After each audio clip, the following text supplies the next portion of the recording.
నాన్న స్కూల్కి వెళ్తాం. రా, జాగ్రత్తగా వెళ్ళేసి రండి.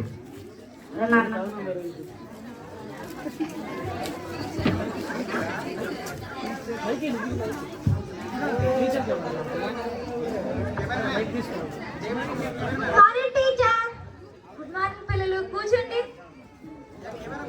అలా వచ్చా మీకు? సరే నేను చెప్తాను, నేర్చుకోండి. ఆ ఆ ఈ ఈ ఊ ఊ. నోట్స్లు రాయండి ఇవి.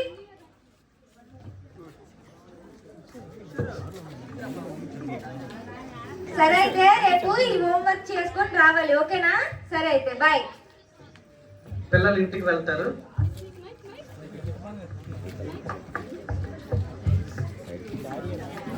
అన్నా వచ్చారా?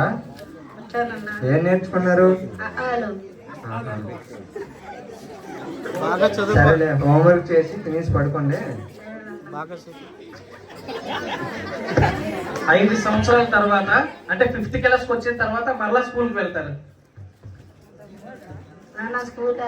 సరేరా, జాగ్రత్తగా వెళ్ళేసి రండి. ఎవరితో చదవాడకండి.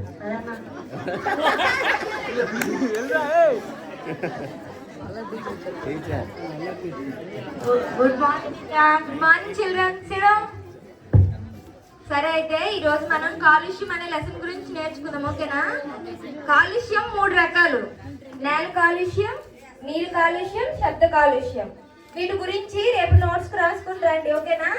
ఇదే మీకు హోంవర్క్, అందరూ చెయ్యాలి, రాసుకొని రండి. Okay boy.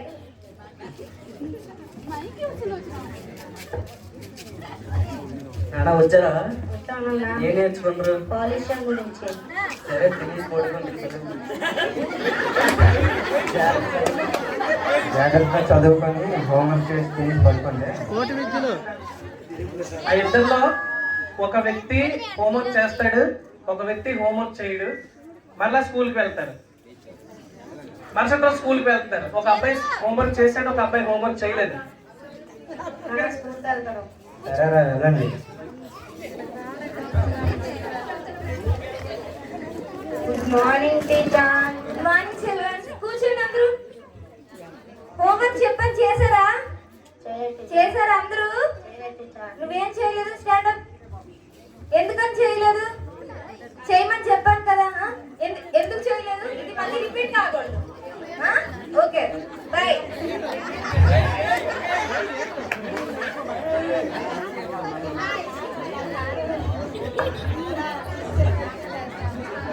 ఏరా, ఏడుస్తున్నారు? ఏం కొట్టారు? తమ్ముడు చేశాడు కదా, నువ్వేం చేయలేదు? నాకు అర్థమలేదు నాన్న. మరి చెయ్యాలి కదా, స్కూల్కి ఎందుకు పంపిస్తున్నాను? చదువుకోవడానికే కదా. మీరు చదువుకుంటే మీకే మంచిది, భవిష్యత్తులో మంచి ఫ్యూచర్ ఉంటుంది. కోటి విద్యలు కూటి కోసమే కదరా మీరు కష్టపడేది. ఉద్యోగాలు తెచ్చుకొని మీ పొట్టే కదరా నింపుకుంటారు. ఒకరి దగ్గర చేయి చాపుకోకుండా ఉండాలిరా, అర్థమైందా? సరే, తినేసి హోంవర్క్ చేసి పడుకోండి. 15 సంవత్సరాల తర్వాత, ఈ మాటలు చెప్పిన 15 సంవత్సరాల తర్వాత పెద్దలు అయిపోతారు. ఇప్పుడు పెద్దలు స్టేజ్ పైకి వెళ్తుండగా చెప్పండి కూడా.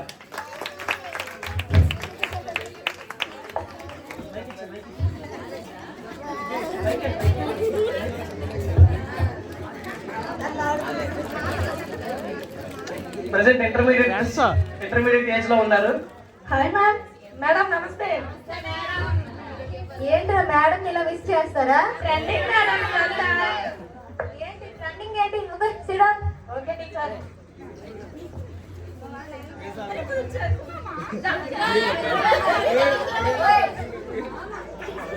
సైలెంట్ గా ఉండండి అందరూ. సరే అయితే టుడే క్లాస్ టెన్సెస్ గురించి చెప్పుకుందాం, ఓకేనా? Tenses are 3 types: past tense, present tense, future tense. Madam ఇవేవి మాకు తెలియవు. తిన్నామా ఉన్నామా అంతే. తెలియనప్పుడు నేను చెప్తున్నాను కదా, నేర్చుకోండి. ఇప్పటి నుంచి మీరు చదువుకోకపోతే ఎలాగో చెప్పండి. మీరు భవిష్యత్తులో మంచిగా ఉండాలంటే ఇప్పుడు నుంచి చదువుకోవాలి కదా. తర్వాత మీరే బాగా చదువుకుంటే మంచి ఉద్యోగం వచ్చాక మీ పేరెంట్స్ బాగా చూసుకోవచ్చు. ఇంకా మీకు నచ్చింది కడుపు నిండా తినొచ్చు. కోటి కోసమే కదా కోటి విద్యలు, కూటు కోసమే కదా కోటి విద్యలు. సరేనా? అందరూ బాగా నేర్చుకోండి, బాగా చదువుకోండి. ఏమమ్మా టీచర్ చెప్పింది కూడా నిజమేరా. అవునరా, మనం బాగా చదువుకోవాలి, సెటిల్ అవుతాం. నేను నిన్ను సిద్ధం, మీరు సిద్ధమా? సిద్ధమేరా. ఇప్పుడు వీళ్ళందరూ బాగా చదువుకొని ఒక్కొక్కరు ఒక్కొక్క రకంగా స్థిరపడతారు. ఆ స్థిరపడిన తర్వాత ఇప్పుడు ఒక 10 సంవత్సరాలు పోయిన తర్వాత హాయ్ మామా, నమస్కారం. ఏం చేస్తున్నారు లైఫ్ లో? అరే మామా నేను టీచర్ రా. అరే నేను సాఫ్ట్వేర్ రా. సాఫ్ట్వేర్ రా. ఓకే మామా, చాటలు కలిసి పార్టీ చేసుకుందామా? సరేరా మామా. సరే రా. రాస్తున్నారు కాబట్టి మీరే పార్టీ ఓకే మామా, మేమే పార్టీ చేస్తాం. Don't worry.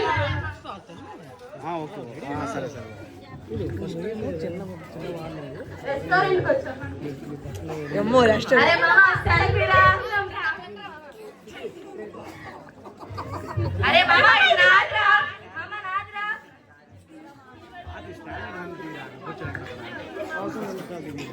ఓకే మామా, మేము తిన్నాము. నెక్స్ట్ తీసుకుందాం పదండి. సరేరా మామా.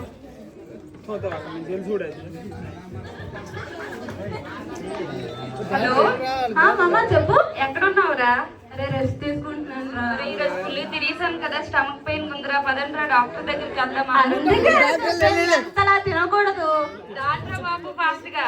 ఓకే రా, మన ఫ్రెండ్స్ కూడా ఇన్ఫర్మేషన్ ఇస్తాను, వాళ్ళు కూడా వస్తారు. హాస్పిటల్కి వెళ్దాం. సరేరా. వాళ్ళందరూ వాళ్ళ ఉద్యోగాలు చేస్తూ ఒక పార్టీ చేసుకుంటారు. పార్టీ చేసుకున్న తర్వాత వాళ్ళకి స్టమక్ పెయిన్ వస్తుంది. డాక్టర్ దగ్గరికి వెళ్తున్నారు. ఇప్పుడు ఆ డాక్టర్ దగ్గరికి వెళ్ళే సన్నివేశం ఇప్పుడు. నమస్తే సార్. నమస్తే అమ్మా, చెప్పండి. అరే మామా అరే ఎలా చెప్పండి. ఓకే ఓకే, నేను చెప్తాను. పార్టీ చేస్తున్నాం. మా వాడు కొంచెం ఎక్కువ తిన్నాడు. ఫుడ్ డైజెషన్ అవ్వక కొంచెం సఫర్ అవుతున్నాడు. కొంచెం చూడండి. అరగంట తిరగబడతాడు. ఏమంటున్నారంటే చపాతీ పూరి లంచ్ టిఫిన్ మొత్తం ఒకేసారి వేసేసారు. ఓకే సరే, దీనికి నేను మందులు రాస్తాను. ఇవి జాగ్రత్తగా వాడి మీకు అర్థమైన గడ్డి తినకుండా, ఓకేనా? చక్కగా చక్కగా కొంచెం కొంచెం తినండి, ఓకేనా?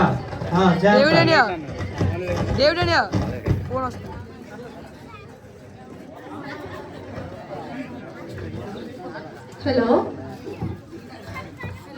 మామా, హెల్త్ ఎలా ఉందిరా? బానే ఉందిరా.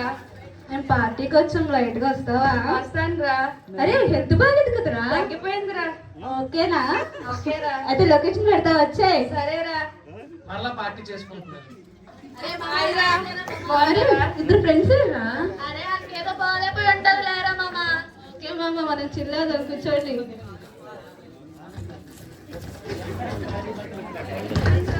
తినండి మామ. అరే తినరా మామా. ఓకే మామ.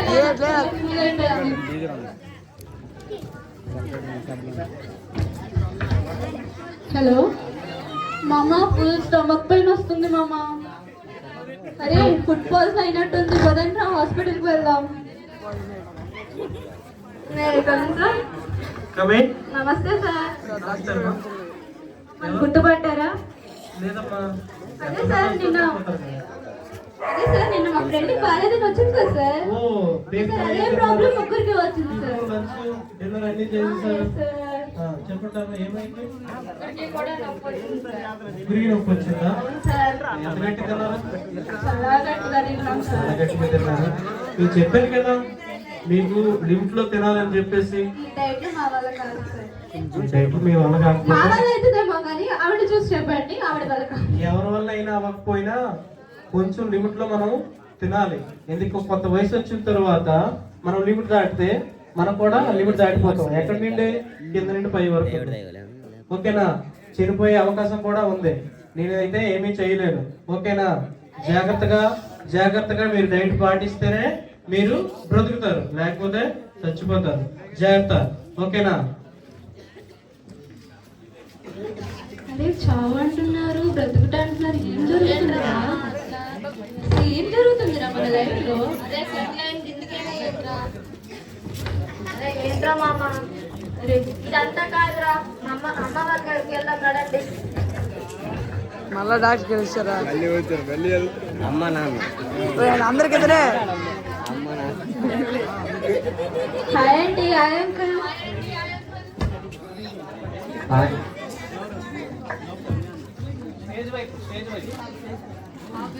డాడీ ఏంటని మేము అలా ఉంటే మాకు ఏదేదో అవుతుంది.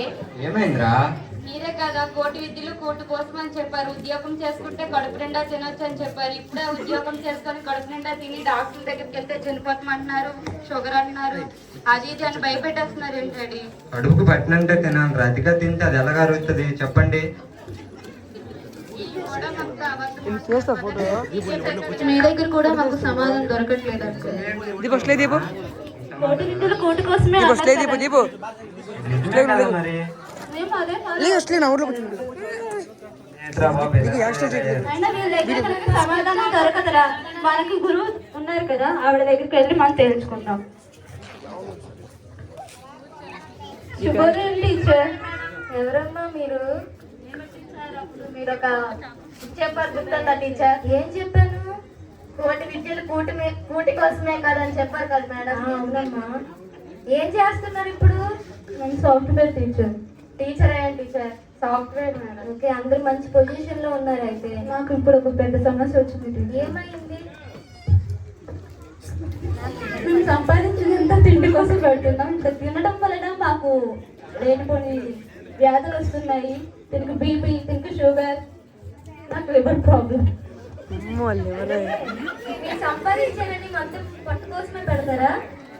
అంతే కదా టీచర్, మీరు అదే చెప్పారు. మేము ఆ భ్రమలోనే పెరుగుతూ వచ్చాం.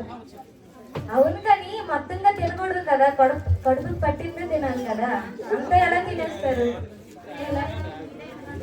టీచర్ ఇంకా జీవితం అంటే అంతేనమ్మా. వెళ్ళండి, నన్ను ఇసుకించుకోండి. అదే టీచర్ కూడా మనకి సమాధానం ఇవ్వటం లేదురా. అక్కడ డాక్టర్ దగ్గరే తెలుసుకుందాం.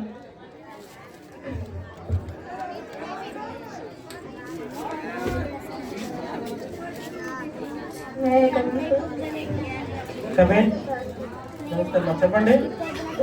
సార్, చెప్పాను కదా మీరు పోతారని. ఒక సమాధానం కోసం మీ దగ్గరకు వచ్చాం సార్. ఏ సమాధానం? చిన్నప్పటి నుంచి మా తల్లిదండ్రులు కోటి విద్యలు కోటి కోసమే కదా అన్న మాట ద్వారా మమ్మల్ని భ్రమలో పెంచుతూ వచ్చారు. ఇప్పుడు ఆ భ్రమలో మేము బ్రతుకుతున్నాం. దానికి రియలైజ్మెంట్ మాకు కావాలి. రిలీజ్మెంట్ ఏం లేదమ్మా. కొంత సమయం వచ్చిన తర్వాత, ఎదుగుదల వచ్చిన తర్వాత మంచి సమయంలోనే మంచి ఫుడ్ తినాలి. అది వయసు పెరిగే కొద్ది ఆ భోజనం అనేది, తిండి అనేది తగ్గించాలి. అంతేగాని ఇన్ని సంవత్సరాలు బతికేది తింటూ బతికేయాలని ఎవరు చెప్పట్లేదు. నాకే తెలియదు. ఒక మంచి ఆరోగ్యంతో ఉంటే 50 సంవత్సరాలు బ్రతుకుతాం, లేదంటే 50 సంవత్సరాలు. లేదా రోడ్డు మీదకి వెళ్ళిన తర్వాత యాక్సిడెంట్ కారు లారీ గుద్దింది అనుకో, ఇప్పుడే నేను చెప్పలేను కదా. మా జీవితం కోసం మీరు డాక్టర్ అయి నాకు తెలియదమ్మా. నా జీవితము 60 సంవత్సరాలు. 60 సంవత్సరాల గ్యారెంటీ మీరు ఇస్తారా? 60 సంవత్సరాల గ్యారంటీ నేను ఇవ్వలేను. ఒక్క రోజు కూడా గ్యారంటీ నేను ఇవ్వలేను. మీకు గ్యారంటీ ఉండాలంటే ఒకే ఒకరు ఉన్నారు, ఆ వ్యక్తిని నేను పరిచయం చేస్తాను. ఒక్క నిమిషం. డేవిడ్ గారు చెప్పండి. చెప్పండి డాక్టర్ గారు. నేను మీ దగ్గరికి బయలుదేరాను, వస్తున్నాను. ఒక్క నిమిషం.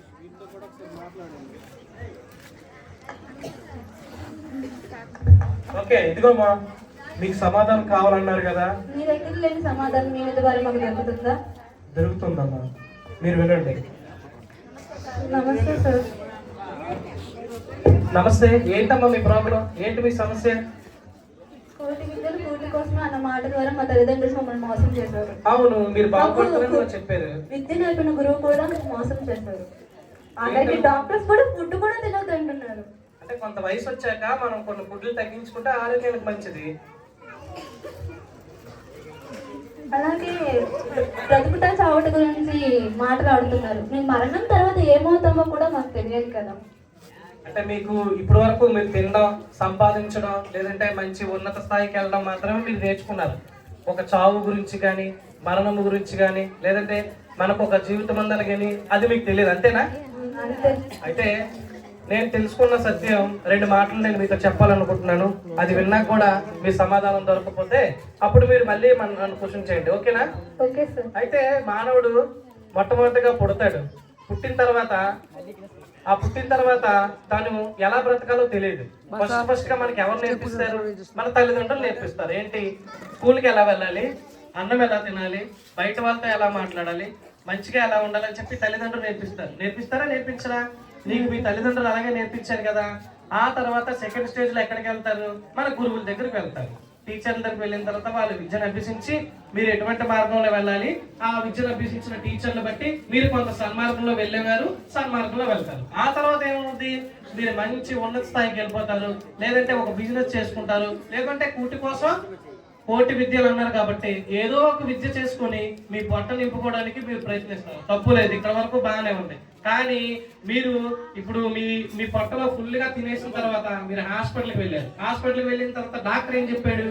మీరు 2 చపాతీలు తినాలి, బౌల్ రైస్ మాత్రమే తినాలి, రెండింటిని మాత్రమే తినాలంటారు. అంటే మీకు అప్పుడు ఒక సమస్య వచ్చింది. ఏంటి?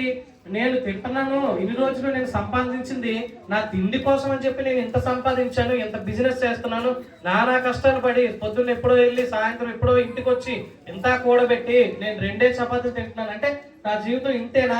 నేను 60 సంవత్సరాలు బతుకుతానని డాక్టర్ చెప్పాడు. ఆ 60 సంవత్సరాలు కూడా నాకు గ్యారంటీ లేదా అని చెప్పి డాక్టర్ అడుగుతాడు. డాక్టర్కి మీరు అడుగుతారు, ఆ డాక్టర్ దగ్గర కూడా మీకు సమాధానం లేదు. ఏంటంటే మనిషి అక్కడ నుంచి అంటే మన పుట్టుక నుంచి మనం పెరుగుతూ పెరుగుతూ పెరుగుతూ ఒక స్టేజ్కి వచ్చేసరికి, లేకపోతే ఒక అనారోగ్యం వచ్చేసరికి మనిషికి మరణం అనేది ఒకటి గుర్తొస్తుంది. మీరు ఇన్ని రోజులు ఆ మరణ భయం లేకుండా మీరు తిరుగుతూ ఉన్నారు. అంటే మానవుడు చనిపోయే స్టేజ్ వరకు నానా విధాలుగా ఉంటూ ఉన్నాడు. కానీ ఆ చనిపోయిన తర్వాత మన స్టేజ్ ఏంటి? మన సైన్స్ కానీ లేకపోతే ఈ యొక్క లోక విద్యలు కానీ చనిపోక ముందు అంటే బ్రతకడానికి, మానవ శరీరంతో బ్రతకడానికి మాత్రమే కొన్ని నియమాలు అనేవి పెట్టుకోవడం జరిగింది. అంటే చనిపోయిన తర్వాత మన అంటే మానవ శరీరము ప్లస్ ఆత్మ ఈ 2 సపరేట్ అవుతాయా? మీకు తెలియదేమో, మానవుడిలో శరీరము ఆత్మ 2 ఉంటాయి. ఈ రెండిట్లో మనిషి చనిపోయాడు అంటారు. ఏమంటారండి? చనిపోయాడు అంటే మరణము, చనిపోయాడు అంటే శరీరం చనిపోయింది, పోయాడు అన్నది ఏంటి? ఆత్మ. ఆత్మ ఎక్కడికో వెళ్ళాలి. అంటే మీరు ఎప్పుడైనా సైన్స్ మీకు తెలుసుంటే, మీకు సృష్టిని మనం సృష్టించలేము, దాన్ని అంతము చేయలేము. అంటే మీకు చిన్న ఎగ్జాంపుల్ చెప్తాను. నీరు ఉంది, నీరుని మీరు నీరుని నాశనం చేయాలంటే చేయలేరు, మహా అయితే ఆవిరిని చేయగలరు. మరలా ఆవిరి ఆకాశం పైకి వెళ్తుంది. ఆకాశం పైకి వెళ్ళిన తర్వాత మరలా ఆవిరి ఏమవుతుంది? మళ్ళీ వర్షం రూపంలో మళ్ళీ భూమి మీద. అంటే మన సృష్టిలో దేన్ని నాశనం చేయలేము, సృష్టించలేము కూడా. అలాగే ఆత్మను కూడా మనం తయారు చేయలేదు. ఈ శరీరాన్ని, ఆత్మని మనం తయారు చేయలేదు. మనకు ఒకరు తయారు చేసి ఈ భూమి మీదకి పంపించారు. కొంత లైఫ్ స్పాన్ ఈ భూమి మీద ఉంది. ఈ భూమి మీద ఆ లైఫ్ స్పాన్ అయిపోయిన తర్వాత మరలా ఆత్మ కొన్ని రోజుల తర్వాత ఆ యొక్క దేవుని దగ్గరకో, లేకపోతే నువ్వు చేసిన పాపకర్మ ఫలితాల వలన నరకలోకానికో, ఈ రెండింటిలో ఎక్కడికో ఆత్మకి అంతం లేదు. అంటే మీరు ఎన్ని సంవత్సరాలు బతికినా, మీరు ఎంత తిండి తిన్నా తినకపోయినా ఒక రోజు మరణ దినం అనేది వస్తుంది అందరికి. మీరు ఎన్నో యాక్సిడెంట్లు చూసుంటారు. వాళ్ళందరికీ ఒక లిమిటెడ్ పీరియడ్ లేదనుకుంటారు. వాళ్ళందరూ నేను ఎన్నో సంవత్సరాలు బతుకుతాము అనుకుంటారు. కానీ వాళ్ళకి కూడా తెలియకుండా ఒకనొక దినాన్న మరణ దినం అనేది వస్తుందా లేదా? మీరు చూసుంటారు కదా. అంటే మీకు కూడా ఇప్పుడు ఒక భయం వచ్చింది. ఏంటా భయం? మరణ భయం, నీ ఆరోగ్య భయం. నీ భయం ఎందుకు వచ్చిందంటే నీ ప్రాణ భయం. నా ప్రాణం పోతే నేను సంపాదించిన ఆస్తి ఎక్కడికి వెళ్తుంది? అదే కదా మీ భయం. నా ప్రాణం పోతే నేను సంపాదించిన ఈ యొక్క అంతస్తులు, నా ఉద్యోగం, ఇదంతా ఎక్కడికి వెళ్తుంది అని చెప్పి కదా మీరు భయపడుతున్నారు. అంటే మీరు సంపాదించిందంతా మీరు ఈ యొక్క 60 సంవత్సరాల జీవితం కోసం మాత్రమే మీరు ఆలోచిస్తున్నారు. కానీ ఒక తండ్రైన దేవుడు మనల్ని ఇక్కడికి మానవ శరీరంలో రూపంలో ఈ యొక్క భూమి మీదకి తన ఆత్మను పంపించి, జీవాత్మను పంపించి నరుడిని భూమి మీద సృష్టించాడు. అయితే వీళ్ళందరూ భూమి మీద నానా విధాలుగా చేస్తూ ఒకనొక దినాన మరలా చనిపోయి ఆ యొక్క దేవుని దగ్గరికి వెళ్ళిపోవాలని దేవుని ఆశ. అయితే వీటికి ఆటంకాలు కొన్ని ఉన్నాయి. ఏంటో తెలుసా? మద్యపానం అని, అసత్యం ఆడకూడదని, లేకపోతే ఇట్లాంటి భూమి మీద కొన్ని నియమాలు దేవుడు పెట్టి ఉన్నాడు. ఈ యొక్క నియమాలన్నింటినీ మానవుడు తప్పుతూ కొన్ని వందల సంవత్సరాలుగా అలాగే తప్పుతూ వస్తే మీకు తెలిసే ఉంటది, నోవాహు జలప్రలయం వచ్చింది. నోవాహు ద్వారా దేవుడు పెద్ద జలప్రలయం సృష్టించాడు. ఎందుకు? నేను ఎంత కష్టపడి ఏదో సృష్టిస్తే వీళ్ళు నానా విధమైన తంత్రాలతో ఈ భూమి మీద చెడిపోయారు అని చెప్పి దేవుడు మొత్తాన్ని నాశనం చేసేసాడు. నాశనం చేసిన తర్వాత మరలా ఒక కొత్త నూతన సృష్టి అక్కడ నుంచి ప్రారంభమయ్యి మరలా తప్పులు చేస్తూ, మరలా పాపాలు చేస్తూ మనిషి మరలా దేవుడికి దూరం అయిపోతున్నాడు. అయితే దేవుడిలో 3 ఉంటాయి. నేను ఫాలోయింగ్ చెప్పాను కదా, 3 ఉంటాయి. ఏంటంటే ఒకటి న్యాయవంతుడు ఆయన, ఇంకోటి సత్యవంతుడు, మూడోదిగా ప్రేమమయుడు. న్యాయవంతుడు అంటే ఈ భూమి మీద ఉన్న న్యాయాలు కొన్ని ఉన్నాయి. ఏంటో తెలుసా? మీరు కోర్టుకి వెళ్తే మీకు 2 కనబడతాయి. ఒకటి సత్యము అసత్యం. మీ కోర్టులో జడ్జి ఏం చెప్తారు? సత్యం ఎటువైపు ఉంది, అసత్యం ఎటువైపు ఉంది, ఎవరి వైపు బలంగా ఉంది వాళ్ళకి తీర్పిచ్చేస్తాడు. అతనిలో ప్రేమ కానీ నిజాయితీ కానీ అవేం అవసరం లేదు. దొంగ సాక్ష్యాలు సబ్మిట్ చేసినా సరే కోర్టుల్లో తీర్పులు వచ్చేస్తాయి. అలాగే దేవుడి దగ్గర కూడా దేవుడు న్యాయవంతులని చెప్పుకున్నాం కదా, ఆయన కూడా పాపం చేసేవాడిని నరకంలో వేసేయాలి, పాపం చేయని వాడిని నా దగ్గర తీసుకొని రావాలనే న్యాయం ఉంది. కానీ ఈ న్యాయానికి ఒకటి అడ్డు వస్తుంది. ఆయనకి ఏంటది? ఆయన ప్రేమమయుడు. ఏంటండి? ఆయన ప్రేమమయుడు. ఆయన ప్రేమ ఈ యొక్క దీనికి అడ్డం వస్తుంది. అయ్యో తనలో తనే, అంటే దేవుడు తనలో తానే అనుకుంటున్నాడు ఏమని, నా న్యాయం ద్వారా నేను వీళ్ళకి తీర్పు తీర్చేస్తాను కరెక్టే, కానీ వీళ్ళందరూ వెళ్ళిపోతున్నారు కదా నరకానికి అని చెప్పి దేవుడికి తనలో సెల్ఫ్ లవ్, తనలో తనకి ప్రేమ అడ్డొస్తుంది. వద్దు, వీళ్ళని నరకంలో పడివేట దేవుడికి ఇష్టం లేదు అని చెప్పి దేవుడు అక్కడతో ఆపి తన ప్రియ కుమారుడైన యేసుక్రీస్తుని సాక్షాత్ ఈ భూమి మీదకి పంపించాడు. పంపించి 33.5 సంవత్సరాలు మానవుడు ఎలా బ్రతకాలి, ఎలా జీవించాలి, ఏ విధమైనటువంటి జీవన విధానం మానవుడు ఈ భూమి మీద చేస్తే మరలా దేవుడి దగ్గరికి, తండ్రి అయిన దేవుడి దగ్గరికి చేరుకోగలడు. 33.5 సంవత్సరాలు ఆయనకు భూమి మీద జీవించి మనందరికీ మాదిరి చూపించాడు. మాదిరి చూపించి అప్పుడు పరిచయం చేసిందే క్షమ, ప్రేమ, లేదంటే ఇట్లాంటివన్నీ భూమి మీద ఆయన దాన్ని ఏమంటారు, ఆయన క్రియేట్ చేశాడు ఇక్కడ భూమి మీద. క్రియేట్ చేసిన తర్వాత మళ్ళీ 33 సంవత్సరాలు బ్రతికి మరలా ఆయన మరణ పునరుద్ధానం ద్వారా మనకి పాప క్షమాపణ జరిగింది. అంటే ఈ యొక్క విషయాన్ని నేను ఎందుకు మీకు చెప్తున్నానంటే, మీరు మరణం అనే భయాన్ని మీ మనసులో పట్టుకుందా లేదా? అయితే ఈ రోజు నుంచి మీరు ఏం చేయాలంటే, మరణించిన తర్వాత నాకు ఒక లోకం ఉందని చెప్పి మీరు గ్రహించాలి. గ్రహిస్తారా లేదా? నేనేదో చెప్తున్నాను కాదు, మరణించిన తర్వాత మనకు ఒక లోకం ఉంది, లేదా మనం పాపంలో లేకపోతే పరలోక రాజ్యంలో, ఈ రెండింటిలో, నరకలోకంలో పరలోక రాజ్యం రెండింటిలో ఏదో ఒక లోకానికి మనం తప్పకుండా చేరాలి. ఎందుకంటే సృష్టిలో దేన్ని మనం చంపలేము, సృష్టించలేము. అది ఇన్ ద సేమ్ వే ఆత్మ కూడా మనం పరలోక రాజ్యానికో నరకానికో ఎక్కడికో దగ్గరికి వెళ్ళక తప్పదు. కానీ ఆ మార్గాన్ని మీరు తెలుసుకుంటే మీకు ఈ మరణ భయం కానీ, ఈ చపాతీల గొడవ కానీ, ఈ ఇడ్లీ గొడవ కానీ ఏది ఉండదు. ఉంటుందా? ఈ సమాధానం మీకు ఎగ్రియా? వేస్ట్ అని చెప్పట్లేదమ్మా. నేనేం చెప్తున్నానంటే, మీ శరీరం బ్రతకడానికి మీరు కష్టపడుతున్నారు, అది మంచిదే. కానీ మీలో ఒక భయం ఉంది. ఏంటది? మరణ భయం. ఈ మరణ భయం మీకు లేకుండా చేయాలనే నేను ఈ మాటలను చెప్పాను. ఓకేనా? Thank you.